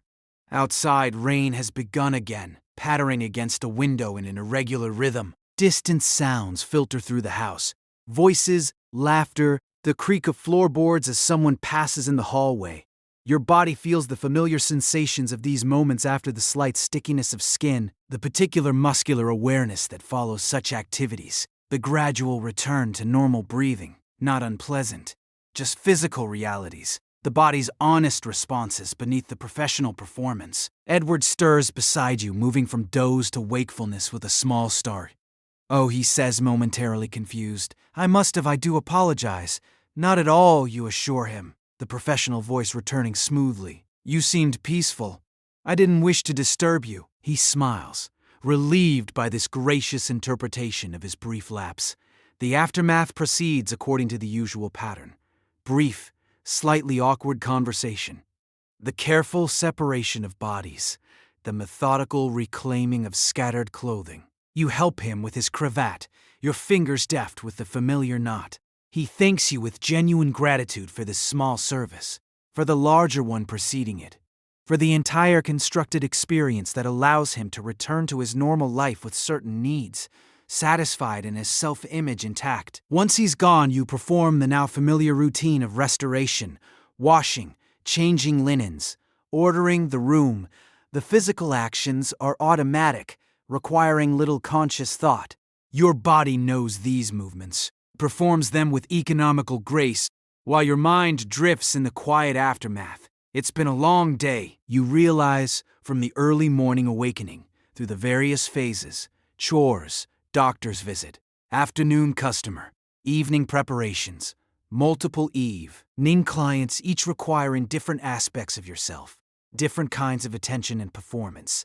The accumulated weight of all these hours, all these interactions, settles into your awareness as a profound physical and mental fatigue. Not an unpleasant feeling, this particular tiredness. There's satisfaction in it. Work completed. Income earned. Challenges met. Your body feels thoroughly used but not abused. your mind weary but not distressed. Just the natural exhaustion that follows. Sustained effort and attention. The body and brain signaling that rest is now required. The clock in the hallway chimes 1. Morning already, technically, though. Still the depths of night by any practical measure. The rain continues its gentle percussion against a window, now joined by the distant rumble of thunder. A proper storm developing by the sound of it.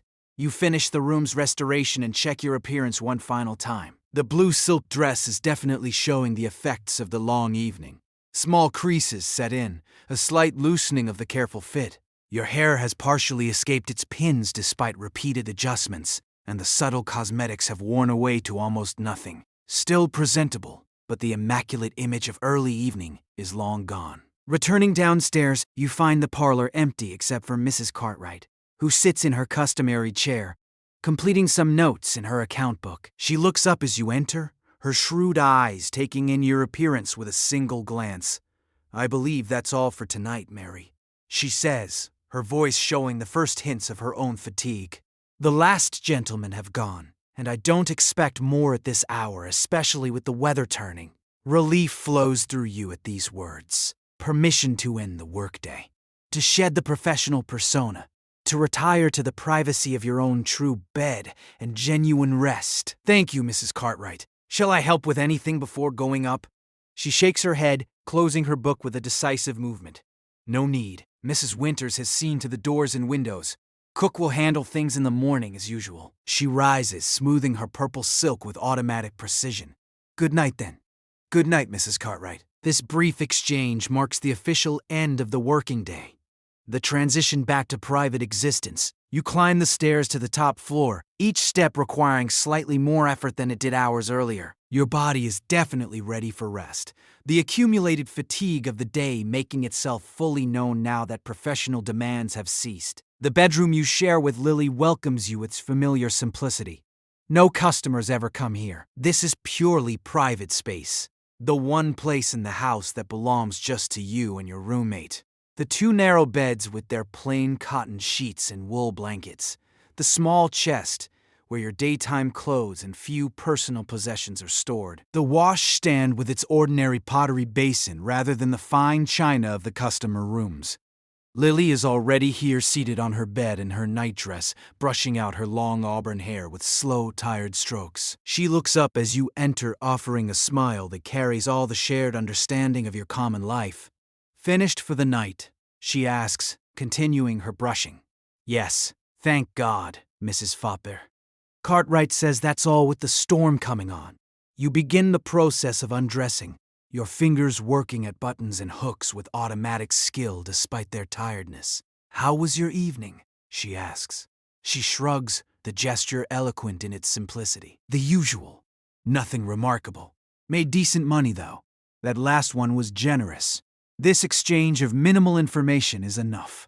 You both understand the reality. Behind the brief words, the complex experiences condensed into these simple phrases. There's comfort in this shared knowledge, this lack of need for explanation or elaboration. The blue silk dress comes off with relief, the corset following with even greater satisfaction. Your lungs expand fully for the first time in hours as the restrictive garment is set aside. The cool air of the bedroom feels wonderful against your skin, a small physical pleasure that belongs entirely to yourself. The nightdress that follows is plain cotton, well-worn and soft from many washings. Its familiar embrace settles around you like a blessing, comfortable, undemanding, requiring no performance or pretense. You unpin your hair, letting it fall loose around your shoulders, then begin to brush it out as Lily has done. The repetitive strokes are soothing. The slight pull against your scalp a pleasant sensation that helps release the last of the day's tensions. "Do you ever wonder what it would be like?" Lily asks suddenly, her voice quiet in the lamplit room. "A different life, I mean." The question doesn't surprise you. These late-night philosophical wonderings are not uncommon, especially when fatigue loosens the normal restraints on such thoughts. You continue brushing as you consider your answer. Sometimes you admit, "But then I remember what it was actually like. The hunger, the cold, the constant fear of ending up in the workhouse. At least here we eat well. We're warm, We have some control over our lives. She nods, accepting this pragmatic assessment. I suppose that's it, isn't it? Not good versus bad, just different kinds of difficult, different prices to pay. Yes, you agree, setting down your brush. Different prices. This small moment of shared reflection feels valuable. An acknowledgement of the reality you both navigate without either romanticism or despair. Just cleared under. Standing of the world as it is, the choices available to women like yourselves in this time and place. The conversation drifts to more immediate matters as you both complete your preparations for sleep. Plans for the morning, a reminder about laundry day, speculation about whether the storm will affect tomorrow's deliveries, ordinary concerns, domestic details, the anchoring minutiae of daily life. Finally ready, you extinguish the lamp and slip beneath the covers of your bed. The sheets are cool at first, gradually warming with your body's heat. The mattress, stuffed with horsehair and somewhat lumpy, nonetheless feels wonderfully comfortable to your tired body. You shift slightly, finding that perfect position where everything aligns just right. That's better. Outside, the storm has intensified. Rain drums steadily against the window, wind occasionally gusting to rattle the panes. But inside is warmth, shelter, the deep quiet that comes at the end of a long day's work. Your eyes close naturally. Your breathing deepens and slows. Lily's voice comes softly through the darkness. Night, Mary. Good night, Lily. You murmur in response, the words slightly blurred with approaching sleep. The day's events begin to loosen their hold on your mind, the specific memories gradually giving way to more general impressions, sensations, feelings. The physical reality of your body in the bed becomes your primary awareness. The weight of the blanket, the softness of the pillow beneath your head, the pleasant heaviness of your limbs as they relax completely. Your breathing finds its natural sleeping rhythm, deep, slow, regular, in and out, easy and calm. Each exhale seems to carry you deeper into relaxation.